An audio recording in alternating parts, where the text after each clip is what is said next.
Hello everybody, hello again. It is your favorite computational analysis, Sonal from Group 10, Tuberculosis in Cape Town, South Africa. And for the second part of my computational analysis, I wanted to do something a little bit more general in terms of tuberculosis. So to do that, I used the tool called NCBI BLAST, BLAST standing for Basic Local Alignment Search Tool. And in order to explain what it does, I'll give you a quick little example. Let's say I have two bacteria, bacteria A and bacteria B. Bacteria A is a bluish color, whereas bacteria B is a reddish color. So what I can do is, let's say I want to find what part of the DNA of bacteria A and bacteria B make them so different.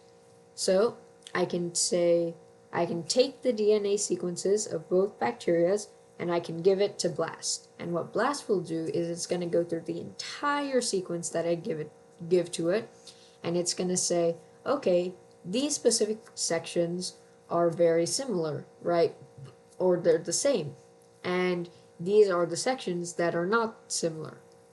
So from that, I can say that these sections which are not the same are most likely where we see why bacteria A is blue and bacteria B is red. If not, if they're 100% the same, then then it has to be something other than the DNA.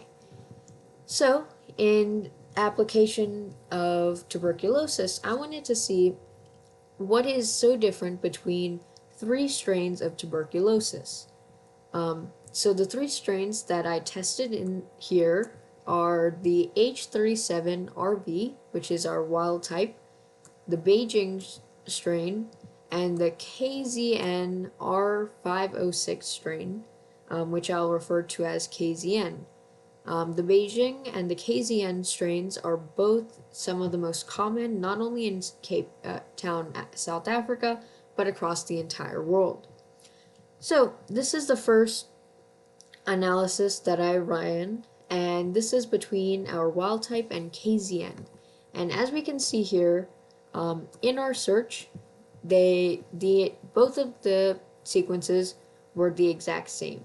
And I should give a little more context. What I did for each of these sequences, this is the coding region of the DNA. So the coding region, meaning this is the part of the DNA from which has the instructions to make proteins.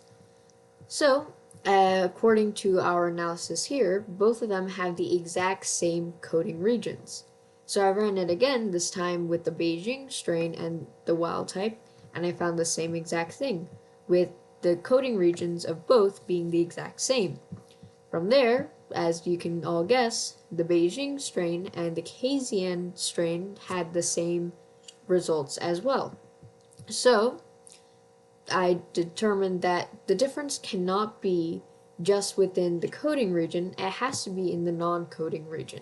So because of that, instead of just focusing on the coding region, I decided to look at the entire sequence. So I started by running another run on the wild type and the KZN. And as you can see, they are 99% similar. And from that, we can also see in this little graph here, every single place where there are differences. Right, so now I can say that these specific, like black lines, for example, are probable places where the KZN mutated from the wild type, and that's the reason why we see the differences between both of these strains. Same thing with the Beijing strain, where we have, once again, a 99% similarity, and we can see each of these differences.